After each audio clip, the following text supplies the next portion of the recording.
안녕하세요. 임플란트 타이거입니다. 오늘은요, 희망복지지원단 통합사례관리사업에 대해서 알아보려고 합니다. 기초생활수급자에 처음으로 선정되신 분들도 포함이 되고요, 기초생활수급자에서 아쉽게 탈락하신 분들도 해당이 됩니다. 또 여러가지 사정으로 위기를 맞고 있는 가구에 대해서도 지원이 가능한데요, 최대 50만원까지 현금 또는 현물로 지원을 해주는 희망복지지원단의 통합사례관리사업, 오늘 이 영상 궁금하시면 계속 봐주세요.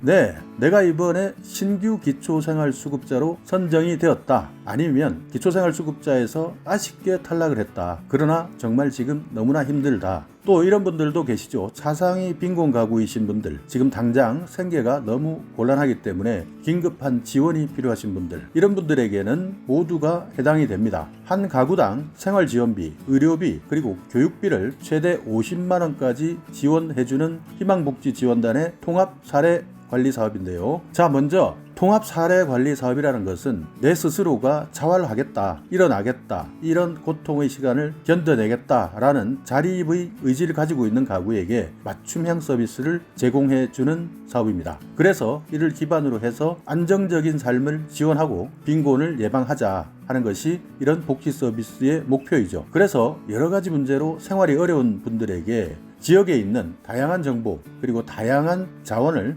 연결해서 더 나은 생활에 한 발 더 가깝게 지원해주는 사업이다, 이렇게 생각하시면 되겠습니다. 예를 들어서 생활비가 모자라서 밥을 먹이지 못하는 가정도 있을 수가 있습니다. 또 여러 가지 이유로 경제적 기능을 상실한 가구도 있을 것이고요, 이런 분들에게는 생활지원비 그리고 교육비, 긴급지원 서비스, 이런 것들을 연계해서 지원해주고 있는 제도이죠. 자, 그럼 어떤 분들이 지원을 받을 수 있느냐? 바로 생계, 의료, 주거, 교육급여, 이런 기초수급을 하는 분들 중에서 신규로 수급자로 선정되신 분들, 기초생활수급자에 아쉽게 탈락하신 분들, 그리고 차상위 빈곤 가구도 지원을 받을 수가 있습니다. 여기에다가 지방자치단체에서 발굴한 복지사각지대에 계시는 분들 중에서요, 청년, 중장년 1인 가구, 돌봄위기 가구, 저소득 한부모나 청소년 한부모, 휴업자, 폐업자, 실직자, 자살 고위험군, 이런 분들도 지원을 받으실 수가 있습니다. 대상자로 선정이 된다면 복지나 고용, 공공서비스, 민간서비스,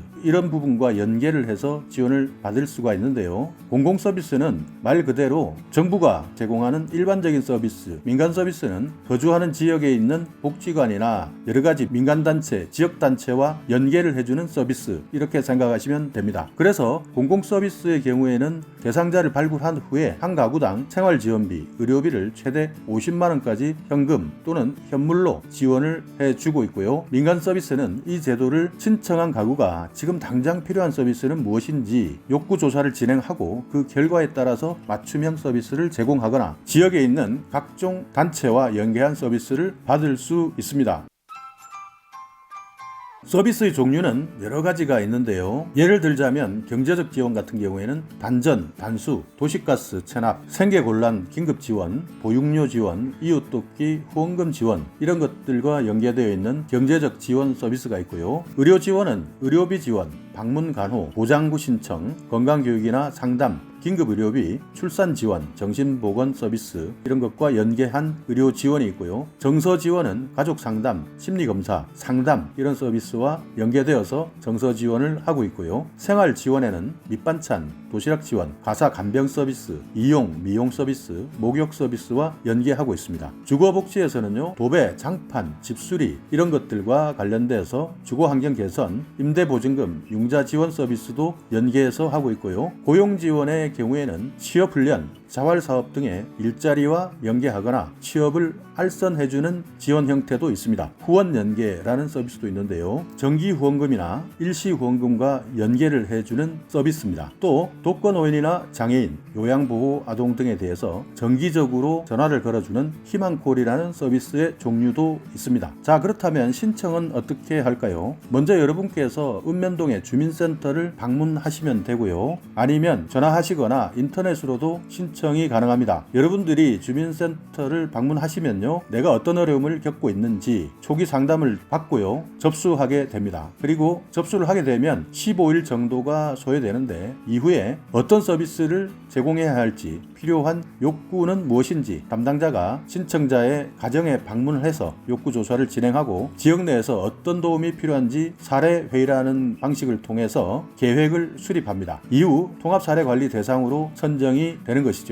이런 과정을 통해서 서비스를 제공받게 되는데요, 사례회의라는 과정 약 30일 정도가 소요된다 하는 점을 참고해 주시기 바랍니다. 그러니까 신청했다고 하루 이틀 만에 아니면 일주일 만에 이렇게 바로 서비스를 제공받을 수 있는 것이 아니라 약 30일 정도가 소요되고, 그 이후에 선정이 되었는지 여부를 통보받게 된다는 점을 꼭 기억해 두시기 바라겠습니다. 그래서 대상자로 선정이 되었다라고 한다면 이제 서비스를 제공을 받는데, 받는 중간에도 신청자의 욕구나 상황이 달라질 수가 있습니다. 그렇기 때문에 계속 점검하고 파악해서 서비스를 유동적으로 제공합니다. 그러니까 처음 서비스에 신청했던 욕구, 내가 무엇을 원하는지, 그것이 신청했다고 해서 그 서비스만 받는 것이 아니라 중간에 욕구의 변화에 따라서 지원받는 서비스도 달라질 수도 있다라고 생각을 하시면 되겠습니다. 이렇게 해서요, 여러분께서 제공받고자 하는 서비스의 목표가 달성이 되었다라고 생각이 되면요, 서비스는 종결이 되고요, 6개월 단위로 한 번씩 1년에 2번 모니터링을 해서 희망복지지원단의 사후관리가 들어가게 되는 것이죠. 희망복지지원단의 생활지원비 최대 50만 원까지 받는 이 제도에 대해서는요, 아직까지 신청하시는 분들도 많지 않고요, 또 알고 계시는 분들도 적습니다. 그렇기 때문에 여러분께서 내가 처음으로 기초생활수급자에 선정이 되었거나 아쉽게 탈락하신 분들, 또 당장 생계가 어렵다, 그래서 긴급한 지원이 필요하다라고 생각하시는 분들, 여러가지 복지제도가 있지만요, 희망복지지원단의 생활지원비 지원사업, 이 정책 꼭 기억해 두셔서요, 어려운 이 상황